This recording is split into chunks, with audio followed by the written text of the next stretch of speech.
Westerns and spaghetti westerns, often confused to be synonymous, are two distinct film genres that both complement each other.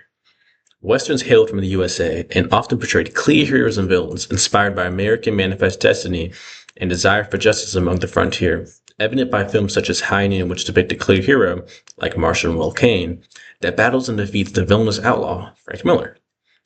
Spaghetti westerns, in contrast, are Italian films, hence the spaghetti, that reflect Italian disillusionment from social and economic hardships as a result of World War II with their previously fascist government.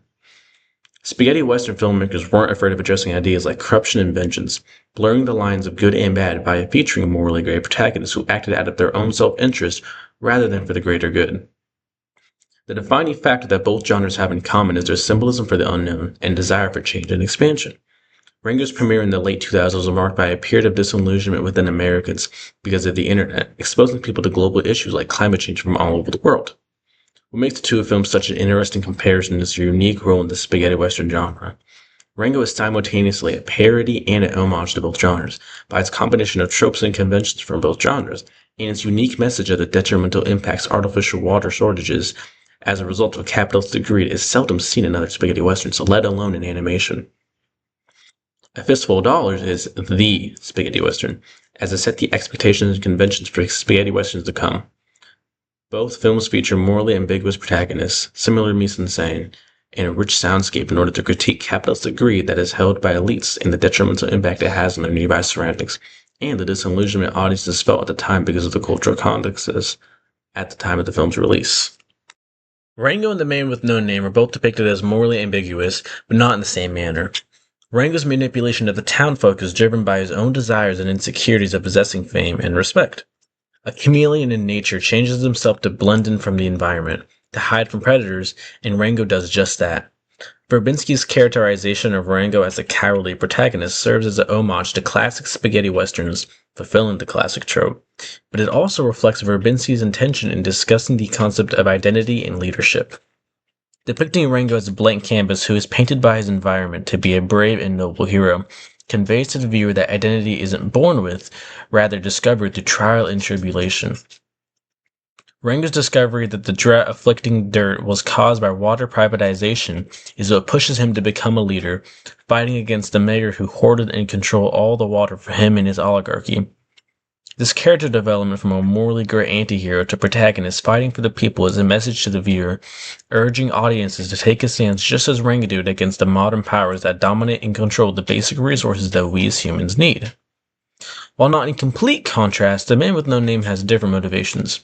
His goal of manipulating both families, the Rojos and the Baxters, is driven by monetary value, but he too eventually changes his mind to help the victimized toward the end of the film. Leon's characterization of The Man with No Name as someone who was, quote, totally at home with the violence which surround him, end quote, reflects the attitude of Italians who felt there was nothing more to life, that a code of ethics was redundant as a result of all the violence they had just witnessed and experienced because of World War II. Leon's progression of The Man with No Name to a person who ends up acting in the interest of others is a message to the general population of disillusioned Italians that despite living in the most devastating war known to mankind, hope and kindness shall always prevail in the face of the Italian elites who hoarded the majority of the wealth for themselves, while the common folk live in ruin. The mise-en-scène, particularly the setting, of both films work to convey the consequences human greed has on those who are not on the receiving ends of such a transaction. Leon followed the typical Western mise-en-scène of drab colors, barren landscapes, and rugged clothing, but with the purpose of displaying a town caught in the crossfire of two rival gangs suffering from their greed. San Miguel is a town that is dry, with walls made of decaying wood, the infrastructure of the town screaming that it has been forgotten and neglecting, reflecting the moral decay and landscape of post-fascist Italy. The costuming of the three major powers within the film, being The Man with No Name, the Baxters, and the Rojos, serve to illustrate to the viewer what kind of role each party plays in the greater conflict. Quote, the props surrounding the character of the mysterious stranger play a key part in that character's success.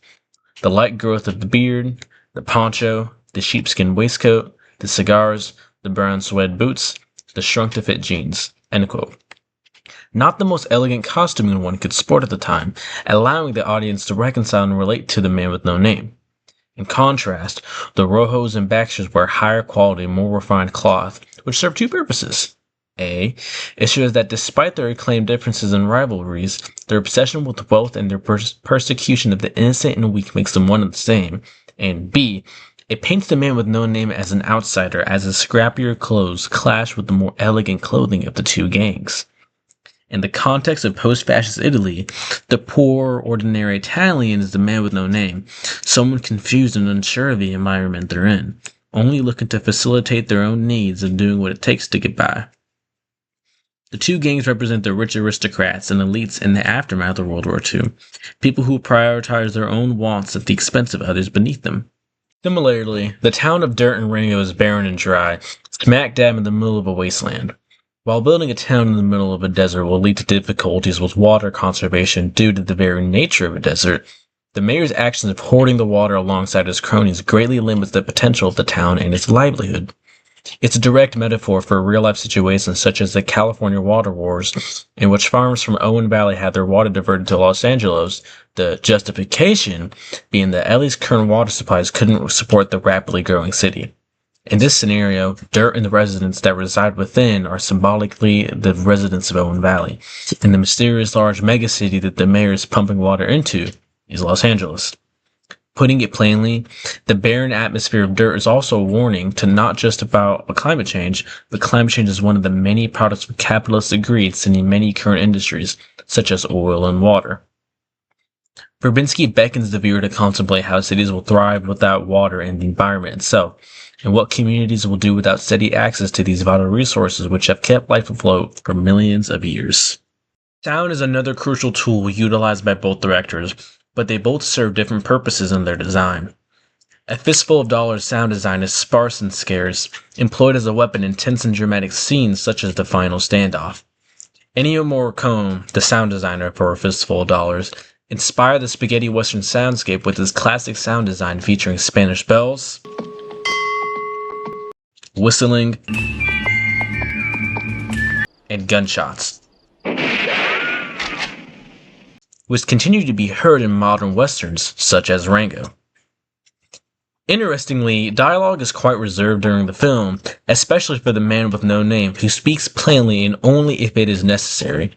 Quote, "With this first spaghetti western, Leon also created a new kind of western protagonist, silent, mysterious, morally ambiguous. The lack of dialogue creates a vacuum of sound, giving way for Leon to continue developing the narrative via the soundtrack and ambient background noise, creating a mysterious and silent aura throughout the film.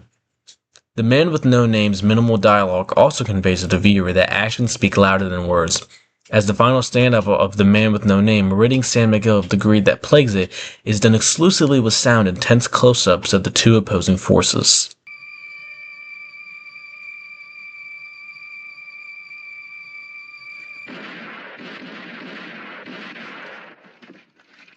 Rango is similar in the sense of its score, paying homage to that classic Morricone music with the whistling, gunshots, and banjo. But unlike A Fistful of Dollars, Rango is quite dialogue heavy, which allows for the characterization of Rango and other key characters to be more direct and head-on. Quote, "Rango relies heavily on allusions to outside culture, but unlike those in many other contemporary animated features, these references enhance rather than overwhelm the film's satire. A lot of these said allusions that Verbinski utilizes throughout the film is shown in the sound design and score, such as the spin on Flight of the Valkyries composed by Richard Wagner,